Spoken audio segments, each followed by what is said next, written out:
কেউ চুরিচামারি করছে, কেউ ছিনতাই করছে, কেউ কাউকে খুন করছে, আমি তো এটার বেনিফিশিয়ারি হইতে চাই আপনার না। কাছ থেকে এটাই আশা করে। তার মানে আমার যেটা করা উচিত ওইটা যাতে না হয়, স্ট্রিক্টলি ভয়েস রেজ করা দরকার। এবং 2 নাম্বার ব্যাপার হলো ইন্টারনালিও এই ক্যাটাগরির ব্যাপারটাকে এমন ভাবে চাপ দেওয়া যাতে করে এই মানুষগুলো প্রশ্রয়টা না পায়। Thank you very much, thank you.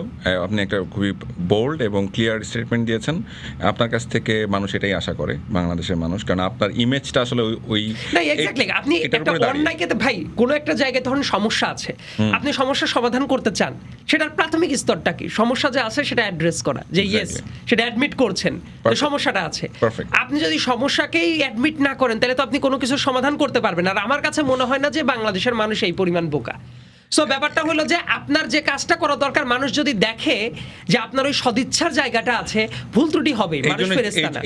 কিন্তু এই মানুষগুলোর পলিসি লেভেলে যদি না থাকে তাহলে ঝামেলা হবে। ঠিক এই কারণেই ইয়াং ভয়েসেস দরকার আমাদের জায়গা থেকে বোধহয় সেই চর্চাটাই থাকা উচিত এবং সেই চর্চাটাই থাকা উচিত যে এক একজনের এক একটা আইডিওলজি থাকবে। ধরেন যে ভাইয়ের আইডিওলজির সাথে আমারটা মিলবে না, কিন্তু একটা জায়গায় তো আমরা একমত, একটা সুন্দর বাংলাদেশ দরকার।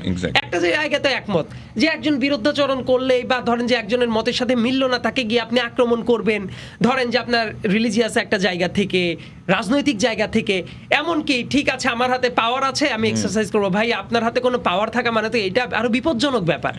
পাওয়ার থাকা মানে হইলো আপনার রেসপন্সিবিলিটি নরমাল মানুষের চেয়ে আরো কয়েক গুণ বেশি।